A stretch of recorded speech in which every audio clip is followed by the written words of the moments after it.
Hello, welcome back to A Course in Miracles.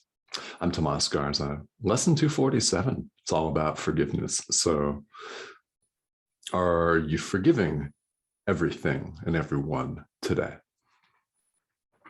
I mean, if you're not, then, well, that's all right. You could start right now. If you are, great. Fantastic. We're going to talk about that and why, again, it's so important to the thought system of A Course in Miracles. It's central. And in fact, you could make a cogent argument that forgiveness is the central idea, the central component of this entire thought system. It's our purpose, as we've seen in past lessons. It's why we're here, and it's how we awaken. It's what we do. So lesson 247, without forgiveness, I will still be blind. Yeah, that's true, isn't it? Without forgiveness, I will still be blind.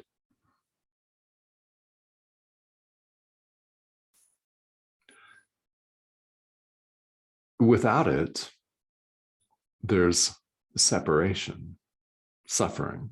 Separation and suffering, if you want to equate the two, do it. That's what separation is. When we think that we're separate, when we act like we're separate, when we speak to others as though they're separate and we're separate, we suffer.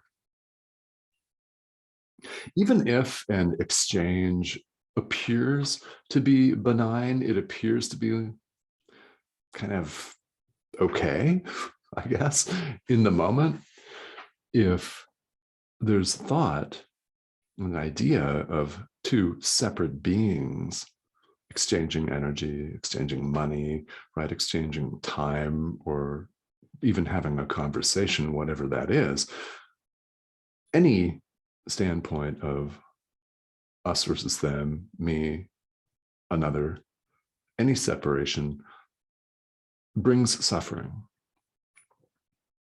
Often it's immediate, like in a fight, and sometimes it appears in time to be delayed. So what do we do about that? Well, spiritual practice in the thought system of A Course in Miracles, it's all about forgiveness, as the Course talks about it. Now, quick reminder that everything that someone says, everything that someone does, and any thought they have is either an extension of love or it's a call for love. And another foundational principle of this course and spirituality in general is there is no separation of any kind. So when we see separation anywhere, we suffer. Effectively, what does forgiveness do? It overlooks this apparent separation. It's an invitation to the Holy Spirit to take charge. It's an invitation to see things as they are. Now, we've seen in several past lessons that, in truth, there is no one out there. There is no separation of any kind. We're all one. When you forgive one person, you forgive all of them, including yourself.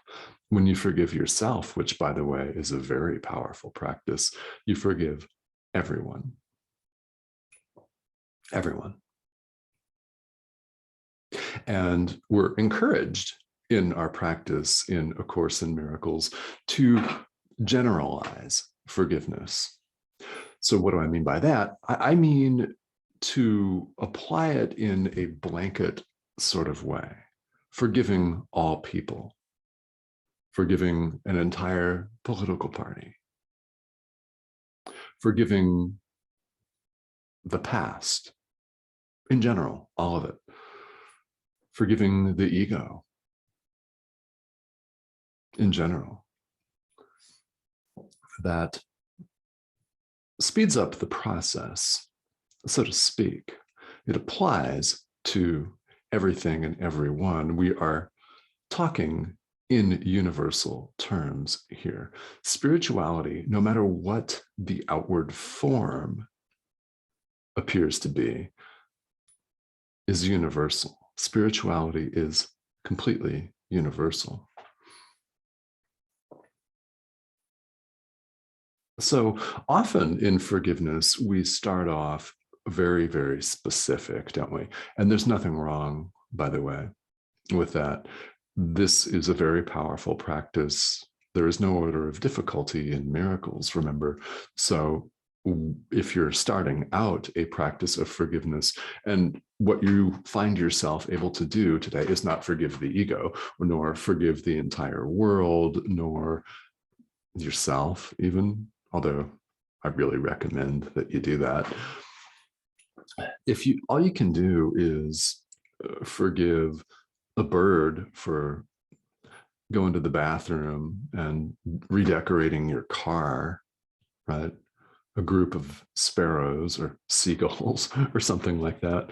You know, if that's, for example, all that you find yourself able to do, then do that, right? It is not expected of you, especially starting out, right, that you will just on day one forgive every living thing and mean it, right? Including dictators, including murderers, including people who have harmed you in this lifetime. Might be an abusive ex-partner, for example. So if you find yourself in this situation saying, okay, well, this sounds great, and yes, I want the peace of God, but I'm unable to do this today, then start with what you're capable of doing today. Really, that is, it's beautiful, and it is not a small undertaking, nor is it insignificant in any way. And start with it and stay consistent with it. That's the key, isn't it? Start with it, stay consistent with it, and build up to it, to the point where you're generalizing, where you're forgiving the entire world, where you're forgiving everyone that's ever lived and is currently living, where you're forgiving the past, the ego, space, time, yourself. Don't forget yourself. Don't forget yourself. And the attitude of forgiveness that we're encouraged to have here in the course and in our practice is one of recognizing that this world is an illusion and forgiving yourself for dreaming it. That's an important component of any forgiveness practice that personally I make sure I include every time. Because again, there's no one out there, so to speak. Everything we see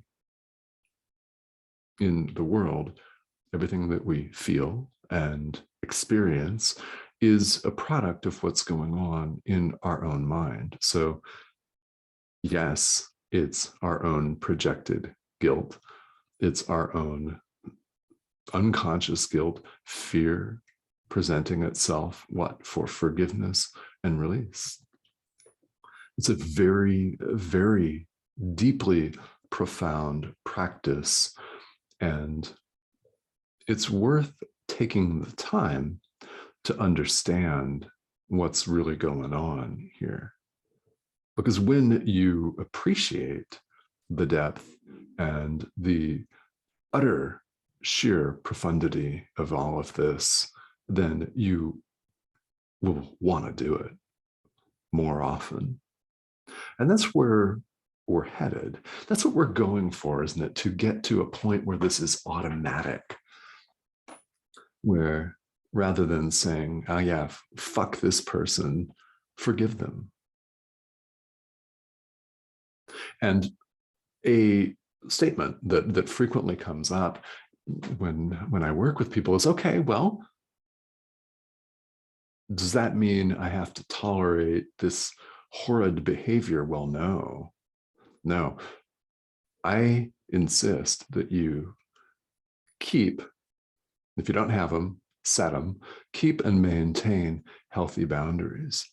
It is entirely possible to forgive someone an egregious string of abuse and yet at the same time assert your own right not to have to suffer that crap anymore. So an example is my own mother. She passed away in 2016 after, well, a slow and painfully steady decline in mental health. Yeah, unfortunately, right?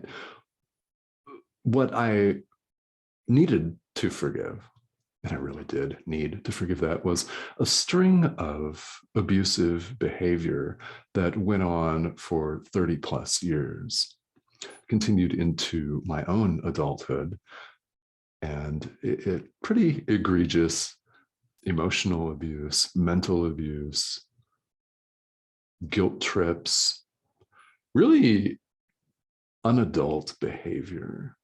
You may know of a family member. I mean, you may be going through the exact same thing. So if you are, yeah, please pay close attention to this. I started studying this course in 2013. Rather than saying that I found it quite clearly found me and said, start this, read this right now, and act on it. Aren't you motivated to do it? And yes, was the answer to that. So I was able to forgive her without having a conversation, a face-to-face conversation, or even a telephone conversation in real time. It's something that you can do in your own heart and your own mind. The other person does not need to necessarily know that you're doing it. You're still positively impacting them and you're positively impacting yourself. In fact, no one needs to know at all unless you choose to tell them. This is something that can be done completely inside. Yeah, it's a process, but I was able to forgive a series of past abuses and at the same time, constructively and as an adult, put my foot down, so to speak, and say, okay, this is the behavior that's gone on for years. I'm not going to tolerate or put up with this behavior any longer. Here are my boundaries, and I set them. And what happened from my standpoint is a tremendous sense of release and relief, of course, right? It felt as though a weight, the weight of literally decades, had been lifted from my shoulders. And what happened was, rather than feel victimized or weak or wishy-washy, I felt very powerful in doing this. And truly, truly powerful, grown up, spiritually grown up, and responsible. And this is something that you can do if you choose to do it. Now, you may have different situations, but I just want to say and share this bit here today because I understand if there's some reluctance here. I do. I truly do. This is how the ego operates. It is that voice, that yapping voice on our shoulder, encouraging us to stay mad, encouraging us to not differentiate between a healthy boundary and a tremendous sense of victimhood, right?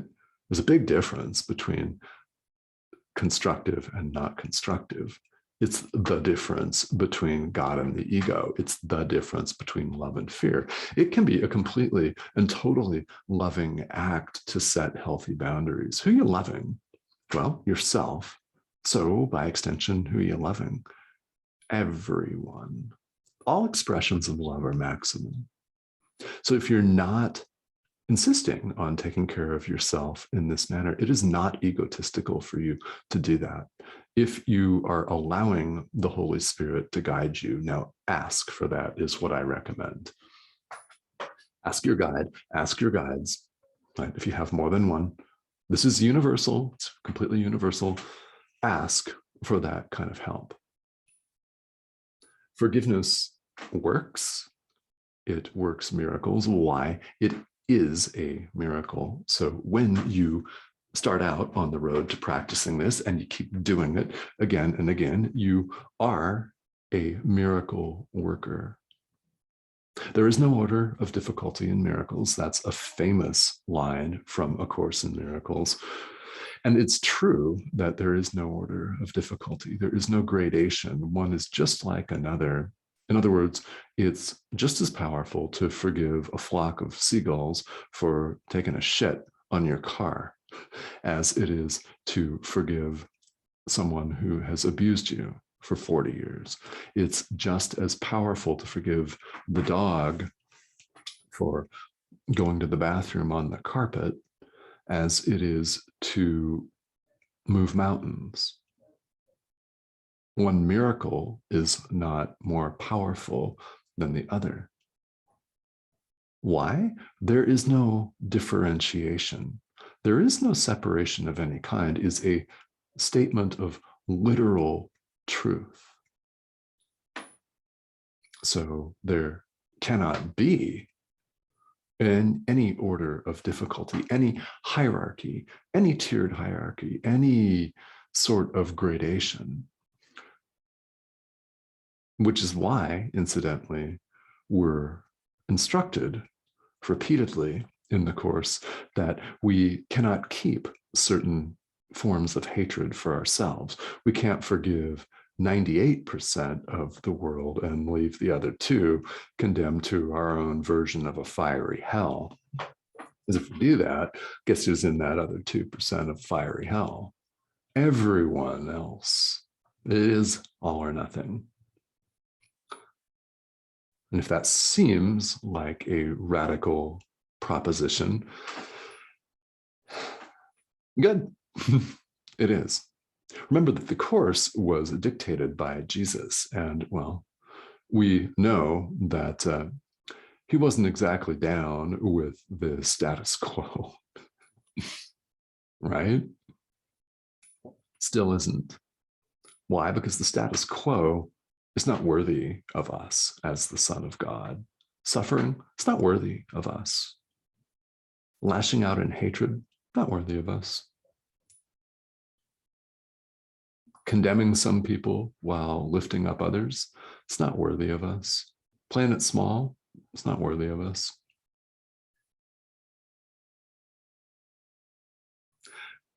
My hope is that you take heart in that this is somehow an empowering statement for you. Yeah, all I can do here is share my own enthusiasm for this material and my own joy. It comes from experience. And if you've had a practice of forgiveness that you've been more or less regular with for a period of time, then you'll know exactly what I'm talking about. You feel lighter. You feel lighter, and you feel, in general, more willing to step into your role as a teacher of God. You don't have to hold yourself out as a spiritual teacher like I do. I'm simply doing as instructed, by the way. Your role to play, your part, may look completely different. And that's great. It's what you're supposed to do.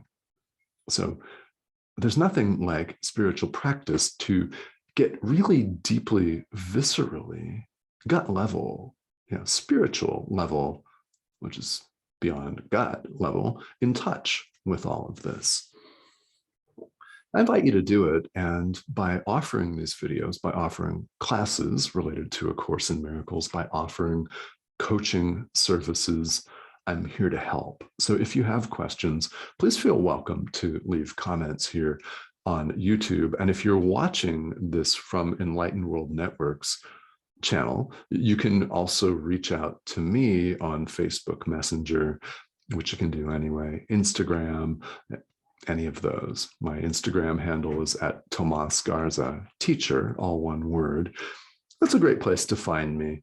And I really hope that if you have questions, that you genuinely reach out and ask them, because that's what we're all here for. We're all here to teach each other. In other words, we're here to love each other and to show up for each other. That's what I'm doing for all of you. And well, I'm also doing it for myself, right? Because there is no separation of any kind.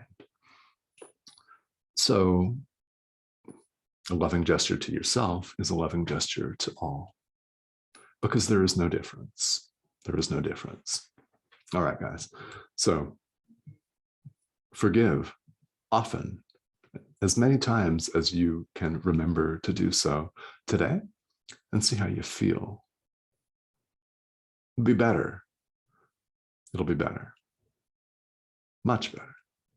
All right. See you next time.